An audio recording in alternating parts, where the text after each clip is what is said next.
Baseball. America's game. Of the most dramatic moments in the history of sports. It's about connection. Blitz and makes the catch up against the wall. And now, with Apple TV Plus, Friday Night Baseball comes home. Is this happening? It is. Friday Night Baseball, streaming on Apple TV Plus. Coming up, the shape of it was in the size of a human body. That's what investigators were able to zero in on after they realized that there was blood on the back of that tow truck. for Vault Studios, I'm Reed Redmond. You're listening to The Daily Crime.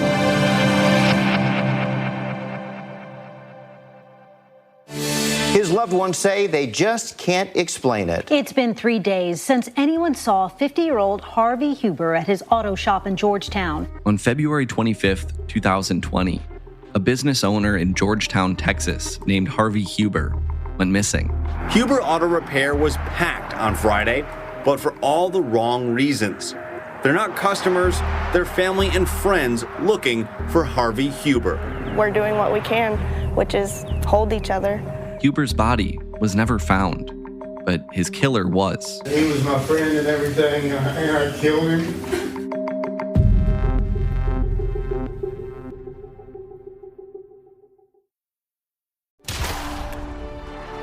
Baseball. America's game. Of the most dramatic moments in the history of sports. It's about connection. Blitz and makes the catch up against the wall.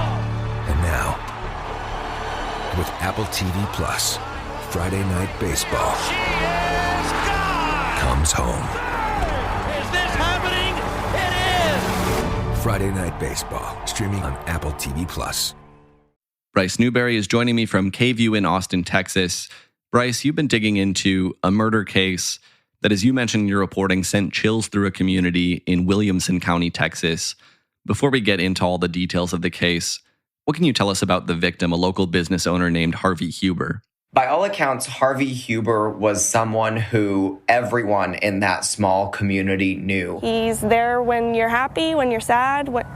He's there. He's that friend that you don't have to call, but he's there. I mean, he ran this auto repair shop for about 10 years before he was murdered. And, you know, his family described him as someone who helped everyone. If someone's car was broken down and perhaps they didn't have money to pay at the time, that was something that he was okay with. He would still fix their car to get them back on the road. A good-hearted person. I never seen Harvey in a fight. I never seen him angry. He was friends with everybody. He was someone who lived in a smaller town outside of Georgetown called Bartlett, but still he ran that auto shop for a decade, and people there really knew who he was. When he went missing, it was something that people in the community were aware of and very concerned and curious about throughout the search for him.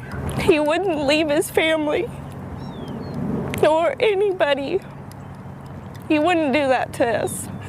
And it's back in February of 2020 that Huber did go missing. Where and when was he last seen? So he was last seen at his body shop the night before he was reported missing. Around 9:30 that night is the last time that he was seen or that someone heard from him. It wasn't until the next day, later in the afternoon, when his wife actually contacted the police to report him missing. Harvey was known to sometimes walk home from the body shop at night, and that night they assumed that might have been what he was doing, or perhaps that something happened to him on the way home. But by the next afternoon, when they still hadn't heard from or seen him, that's when he was reported missing to police. Looking back through some of KVUE's reporting from 2020, it really does seem like this is a case that struck a chord with a lot of folks in the community, and that a lot of different people who knew Huber wanted to try to help find him. What did the search efforts look like in the days after Huber's disappearance? Well, very quickly after he disappeared, there were a lot of volunteers. Search parties were put together. Texas EquiSearch came in, and they really organized to get people out and searching. After Huber went missing, the family called EquiSearch to help find him. He was last seen Tuesday night at his auto repair shop. They don't know a whole lot, and we don't have a lot to work on. Friday, teams searched the immediate area, mapping their plan for the weekend. And we look for wooded areas, we look for bridges, anywhere that he could have went into or under or whatever. Some of his family walked from Georgetown to Bartlett, where he lived, on the road that he would have normally taken, just checking to see, again, if something did happen to him, maybe possibly on a walk home. So the search efforts were pretty big. We saw several different agencies get involved as well. The sheriff's office up there, as well as the attorney general's office, and the Texas Rangers. So all of them were involved in those days after Harvey disappeared. But really, the volunteers came out of everywhere. And a lot of restaurants in town were even, donating meals for the volunteer searchers. We've since learned that as all of these search efforts are underway, investigators are starting to zero in on a suspect. Tell us about that effort. So throughout the course of this investigation, there were several people who were with Huber the night that he disappeared. There was allegedly some sort of argument that happened at the body shop over religion. And so the people who were at the body shop that night with him and who were part of that discussion, were some of the key people who investigators were talking to, trying to piece together what had happened. One of those people was Jimmy Chorner, and Jimmy is someone who was a convicted felon. He spent time in prison in Kansas for previous crimes. He was in the Georgetown area and as part of him, re-entering society, he was working for a local tow truck company. And that tow truck company, towed some of the cars that needed repair to and from Harvey's shop. So Jimmy was really the one who did that. And of course, throughout that process, he became friends with Harvey. In fact, sometimes Harvey would let him stay in the RV that was parked there at the body shop. So throughout, the conversations that investigators were having with the various people who were involved that night, Jimmy was one of them. He was interviewed several times by investigators. And according to the lead detective in the case, they really kept a pretty cordial and open conversation going on. That was one thing that the detective told us, is that he really tried to keep open lines of communication with Jimmy throughout their investigation. But when he was interviewing Jimmy, he told us that he could just tell something might have been a little off. There were certain things that Jimmy didn't remember. So to him, it seemed like Jimmy was hiding something. At some point in all of this, detectives would also learn that Jimmy Chorner had another connection to Harvey Huber outside of their friendship, right? That's right. Investigators allege in court documents that Melissa Huber, who was Harvey's wife, was having an affair with Jimmy. And according to those documents, they were involved in that ongoing sexual relationship for up to about a year before Harvey was murdered. There's an audio recording that KVUE was able to track down of a conversation between Chorner and his boss, recorded in the days after Huber's disappearance. Can you walk through what Chorner was saying to his boss on that recording? So 2 days after investigators started looking into this, when Harvey was first reported missing, Huber went to his boss at the towing company, and he really, from the recording, it's about a 12-minute recording. When you listen to it, it does sound like Jimmy is a little distraught and possibly crying at different points throughout that conversation. But from the sounds of it, Jimmy was preparing to start a new life. He spoke about leaving town, remaining in the United States, but leaving Georgetown. He also talked about getting rid of his Social Security card, transitioning to a flip phone that he may use to call his boss every so often for maybe 5 minutes at a time, but really no more than that. He spoke about starting a new life. He also talked about how, he really loved Melissa and that, he would have done anything for her. And he went on in that recording, just not officially saying that he killed Harvey Huber, but everything that he was saying made it seem like something horrible had happened and he had to get out of town. And this audio conversation sends investigators out to the tow truck company where Chorner worked. and they search the truck that he would have been driving on the night of Huber's disappearance. What all do they find when they conduct that search? So once they were there and able to actually look at the truck that Jimmy was driving, they were able to see some spots. And the spots, for the untrained eye, could have maybe just looked like some sort of car fluid. And when they started looking, the owner of the tow company indicated to them, that's not car fluid. They immediately were able to start testing what the fluid was, and it was blood.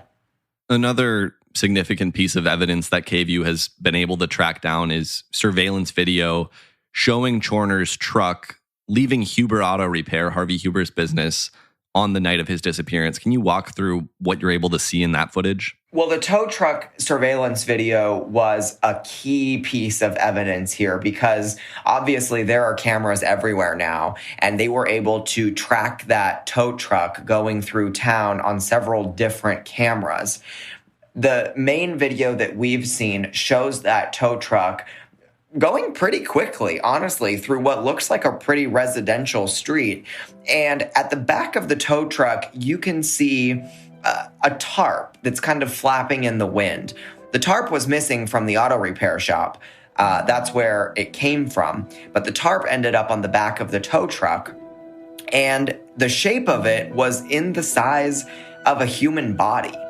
That's what investigators were able to zero in on after they realized that there was blood on the back of that tow truck.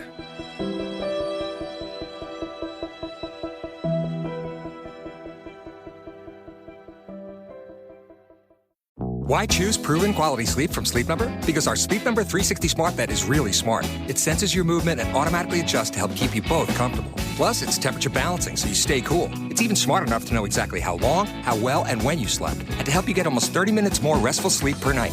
Sleep Number takes care of the science. All you have to do is sleep. And now, during our Memorial Day sale, save $1,000 on the Sleep Number 360 Special Edition Smart Bed Queen, now only $19.99, only for limited time. To learn more, go to sleepnumber.com.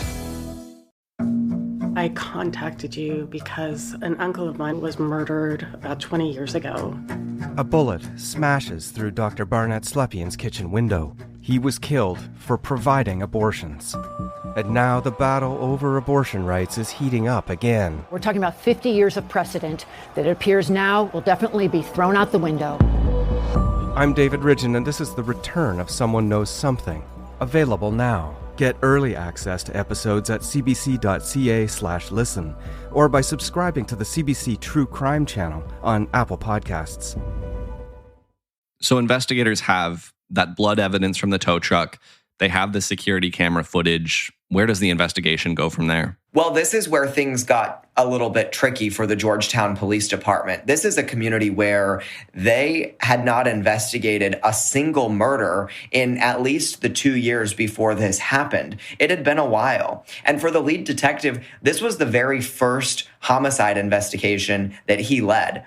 So they were a bit limited when it came to their resources and their capabilities to really move quickly in this investigation. That's why the Texas Rangers came in. That's why the Attorney General's office came in, because they had the capability to really process some forensic data as quickly as possible. And that's what they had to do. They went through cell phone data and analyzed so many data points from Jimmy as well as Melissa, trying to figure out where both of them were the night of this murder. So they were able to track Jimmy's cell phone data and combine that with some of the video surveillance that they were able to see. And that's what led them to a drainage tunnel. It's hard to explain, but it's just a tunnel off the side of the freeway that was pretty big. That's what led them there. And what do they find when they get to that location? They honestly didn't find a lot. They were able to piece things together there, and there was very clearly some blood. They found the blood throughout some parts of the culvert, and then they also found a bit of a blood trail leading up the embankment to where the tow truck would have stopped. While they were there, they also came across what they believed to be a human bone fragment. So, of course, that took some additional investigating and DNA analysis. Ultimately, what they were able to determine is that that bone fragment was actually a piece of Harvey Huber's skull. So we have investigators building up all of this different evidence, pointing to something bad having happened and pointing to Chorner as being involved. At what point do investigators actually make an arrest? It took several days before they took Chorner into custody. They interviewed him several times, and by the last time that they interviewed him, they were confident that they had their guy. So after that interview that happened at Georgetown Police Headquarters, as soon as he exited the interview room, he was taken into custody right then and there. At the time, though, the evidence only amounted to a tampering with a corpse charge because, again, all we have is some blood on the back of a tow truck, a fragment of a bone piece, and the surveillance video that showed Chorner driving his tow truck through town with what appeared to be a human body on the back of it. They didn't have a murder weapon. They didn't have a definite crime scene, and they still didn't have a confession even after all those interviews. At what point does that eventually turn into a murder charge? It took months. Chorner stayed in custody.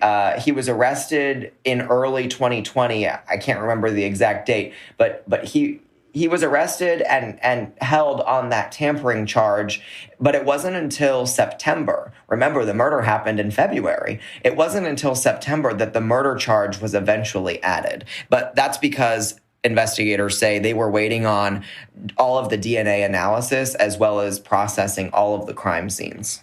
Moving forward to this spring, the spring of 2021, a trial was scheduled to start on May 20th, but that trial didn't end up happening. What happened instead?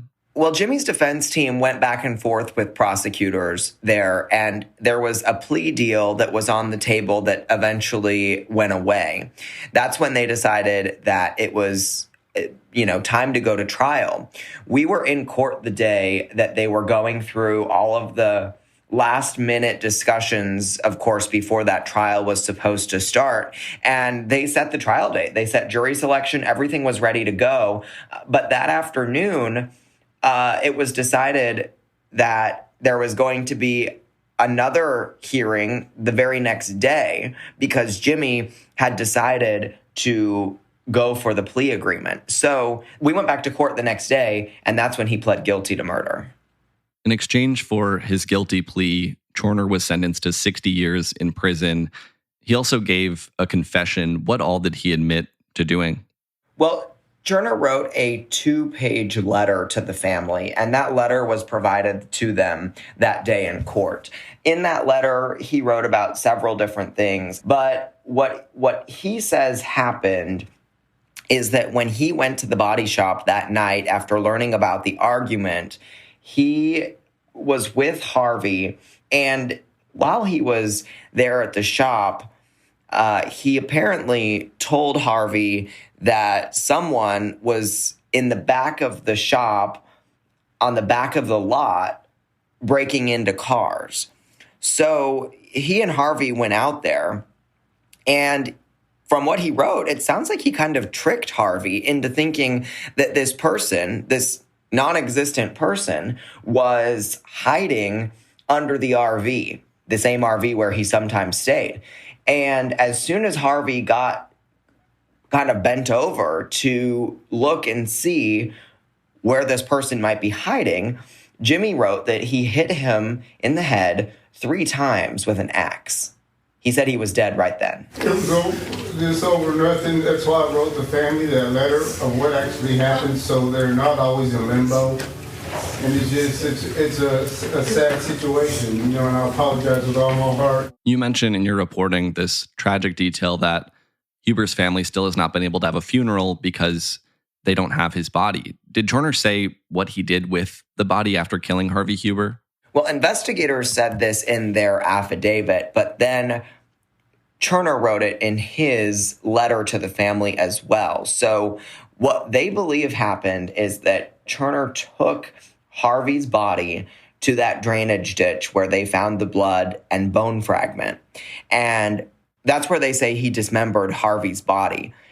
According to Jimmy and the letter that he wrote, he then put Harvey's clothes in a trash bag. He put different body parts in different trash bags and then spread those trash bags to various dumpsters at fast food restaurants in 2 different Williamson County cities. The worst thing that could happen is not having Harvey's body. I was really hoping that would be part of the plea deal. It's been hard to just say, I know it's over, because is it really?